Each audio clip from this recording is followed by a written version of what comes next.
Hey everyone, welcome back to my channel. If you're new here, my name's Tyler and I just do consistent content on all things relating hockey and NHL overall. And regardless if you've seen the lottery or not, especially if you haven't, then you've came to the right place because we are discussing what just happened, the 2020 NHL Draft Lottery. I'm still trying to compose myself and wrap my head around what exactly transpired just a couple hours ago.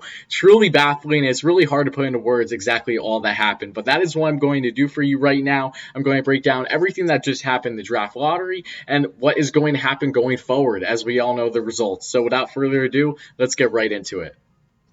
And first of all, like I said, if you're new here, make sure you hit that subscribe button and like if you like this kind of hockey content, and make sure to come back and also hit that notification bell, like I said, if you like this kind of hockey content. But without further ado, yes, Team E, one of the not qualifying teams, one of the placeholder teams, 8 through 15, Team E, that had a total of a 2.5% chance at winning the first overall lottery selection, won it. Won it. This was something that I was thinking in my head for a while. Could be a possibility, but in reality, the fact that it has actually happened is really hard to comprehend, and it just makes you think, is this rigged? Think about what's happened. There's been no sports going on for months now with the ongoing pandemic. The NHL, of course, is having a lot of viewers to this draft lottery with people that aren't necessarily hockey fans, right? And then they throw this at you with something that the hockey world has never seen before. And I could be perfectly wrong. The lottery could be not rigged at all, and this was just unlikely scenario, but it just almost seems too good to be true. But maybe I'll just keep my mouth shut, right? But the Red Wings fall again. I cannot even begin to explain how terrible I feel for Red Wings fans. If you're a Red Wings fan, I'm surprised you're watching this because I'm sure you feel terrible. You're sick to your stomach, and rightfully so. That's why I'm not surprised if little to none are actually watching this. But if you are, thank you for watching. I do appreciate it. But regardless, I feel so bad for you guys. Fourth year in a row that you fall out of where you originally were supposed to be in that first round. It's ridiculous. It is absolutely ridiculous. And I just did a last video regarding the draft lottery and how the past has a tendency to repeat itself, where the team that is really supposed to get the first overall pick based on standings doesn't. Over 50% of the time since the lottery was created in 1995, the team that was the first seed did not get the first overall selection in the lottery. It's ridiculous. I get it. It brings more excitement and interesting factors into the lottery and prevents teams from tanking. I understand that factor, but at the same time, there are genuine teams that deserve franchise-type talents because of the fact that they are in a rebuild, and rightfully so.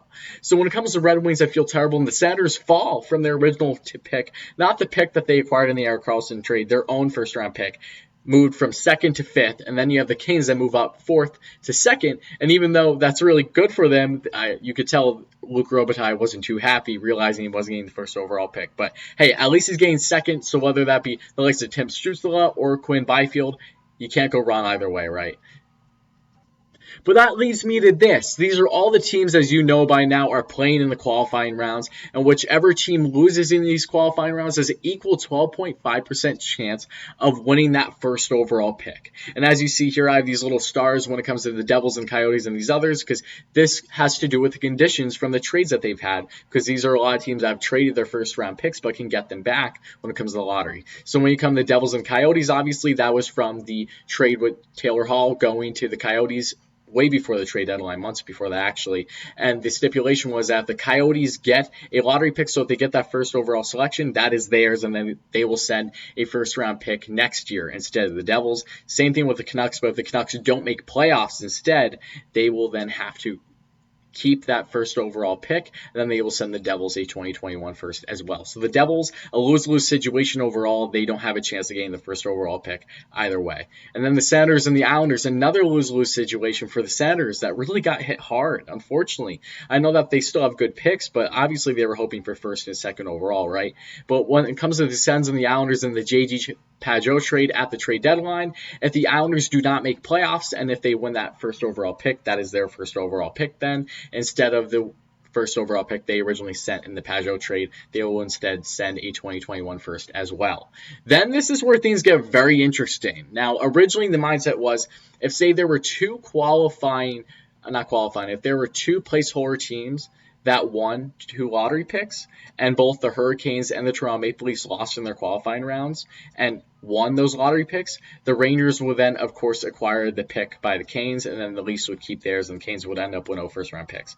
But because there was only one pick chosen by a placeholder team, the only way for the New York Rangers now to get a first overall in the lottery is if they lose the playing round, qualifying round to the Carolina Hurricanes. And obviously that was from the first round pick that the Rangers received from Carolina for the Brady Shea deal back at the trade deadline. And then when it comes to the Canes and the Leafs, as you probably know, it was with Patrick Marleau being dealt months ago, where he never played a game with the Carolina Hurricanes. Obviously, it was just to deal with his contract, eat that salary. And the Leafs, of course, have a stipulation on that deal with that first round pick, where if it gets in the top 10, then they will keep that first round pick. But the Leafs right now are standing, I believe, 18th when it comes to the draft standings. So the highest they can move up is 11th if they don't get the first overall pick. So that's why the Rangers need to, of course, lose against the Carolina Hurricanes in order for an equal chance at that first overall pick.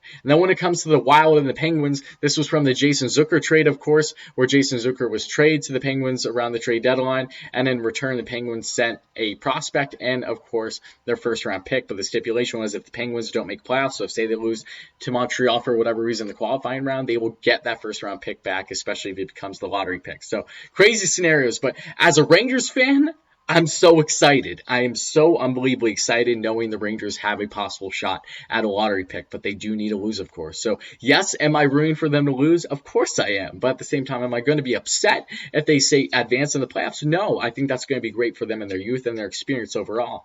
But I'll be damned if I said that I would prefer them to make playoffs over having an equal chance at the lottery, right? And the same thing goes when it comes to the Penguins. I think we can all I can't even say the word. I think we can all agree that the Penguins shouldn't get the first overall pick. Besides Penguins fans, I would be happy. And nothing against them at all. Same thing with the Leafs and the Canes. No ill will at all. I hope they do fine and the best scenario happens for all of them. But as a Rangers fan, personally, that would just be absurd seeing the Penguins get a guy like Alexis Lafreniere. Like, the hockey community would be upset because it's like, share the wealth a little, right? Like, do you really need him? Like, I'm sure there are some other teams that could use him. And not even the Rangers. Teams lower than the Rangers, of course. But regardless, this is such a guilt feeling, a selfish excitement because of the fact that I feel so terrible that the Detroit Red Wings don't got that first overall pick. I feel so sick about it, truly. Same thing, even with the Senators, but especially with the Red Wings. They deserve that. They were the worst team in the league, and it wasn't even close. And it wasn't like they were purposely playing like crap. They were crap. They're in a complete rebuild, and rightfully so. This is how you make a team that is destined to possibly have a dynasty going one day. But now they're not going to get Alexis Lafreniere, so now they don't have that core piece necessarily yet in order to make it happen. They have some great young prospects on that team, but they definitely need more developing to go forward. So overall, I'm just unbelievably excited and just so stressed. It's so hard to comprehend everything. Just imagine the Penguins getting Alexis Lafreniere. Like, imagine them losing the Montreal Canadiens purposely, right? I don't think that'll happen, but it is a possibility. Then the Toronto Maple Leafs, imagine Alexis Lafreniere on the wing of Austin Matthews or John Tavares. Like, it's hard to breathe right now. And then the Edmonton Oilers, Alexis Lafreniere along the side of the best player in the NHL, Connor McDavid and Leon Draisaitl, who was the best player in the NHL arguably this season. Crazy. Like, it's just so hard to wrap my head around all this information. So much still needs to be had. As we all know, the Phase 2, the second draft lottery will happen after the qualifying round prior to the conference quarterfinals for the NHL playoffs. But I gotta take a minute to breathe, right? But overall, I'm just so excited, but selfishly excited. Truly, I feel terrible. I feel sick. But as a Rangers fan, there is a burst of excitement that will stay there until the Rangers, for whatever reason, win against the Carolina Hurricanes. And I'll be like, but at least they're going into the playoffs and get that experience, right? But I think that's going to conclude it for this video. Let me know in the comments below what you think. Who do you think is getting that first overall pick? What do you think about the lottery overall? Do you think it was rigged? Give me all your thoughts. Seriously, I want to hear it. Good, bad, ugly, whatever it may be. And if you're new here, make sure you hit that like and subscribe button if you like this kind of hockey content. Make sure you check out my previous videos. I have them right down here below for you. And I just also want to mention, too, when I've been doing my mock draft videos for people that have seen them, if you haven't, make sure you check them out just for fun. Every single time almost, the Red Wings drop to 4th, and then look what happens. It's just like, you knew this was going to happen, but now that's happened, it's such a worse feeling inside, truly.